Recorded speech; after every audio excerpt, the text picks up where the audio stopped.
अस्सलाम वालेकुम जी। मेरा नाम जहाज़ है जी। मैं अज 5वें महीने की 6 तरीक है। मेरियां 10 किश्तां तर गईयां ने, बाकी 2 किश्तां रह गईयां ने। तुहाडी मदद नाल ते अल्लाह दे वसीले नाल ओह भी तर जाणियां ने जी। मैं माड़ा बंदा सी, मैं कित्थे भट्ठे विच फसिया सी। उत्थों फिर बैंक च लिया करज़ा, ਉਹ ਬੈਂਕ 'ਚ ਕਿਸ਼ਤਾਂ ਤਾਰਦਾ ਸੀ, ਕਦੀ ਤਰ ਜਾਂਦੀ ਸੀ, ਕਦੀ ਮੈਨੂੰ ਤੰਗ ਕਰਦੇ ਸਨ। ਕਦੀ ਹੁਣ ਮੈਂ ਬੱਚੇ ਮੇਰੇ ਖੁਸ਼ ਨੇ, ਉਹ ਖਾ ਰਹੇ ਨੇ ਟੁੱਕਰ ਪਾਣੀ ਜੋ ਮੈਂ ਕਮਾ ਕੇ ਲਿਆਉਂਦਾ, ਅਤੇ ਤੁਸੀਂ ਮੇਰੀ ਕਿਸ਼ਤ ਤਾਰ ਰਹੇ ਹੋ।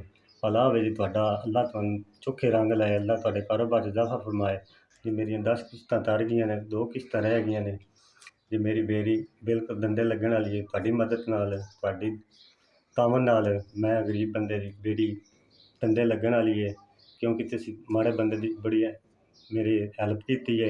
अल्लाह तुहानू तंदरुस्ती दे, अल्लाह तुहानू सेहत दे, कारोबार च इजाफा फरमाए, अल्लाह तुहानू तत्ती वाह ना लाए, अल्लाह तुहाडे बच्चें दी जिंदगी दे, अल्लाह तुहानू तंदरुस्ती दे।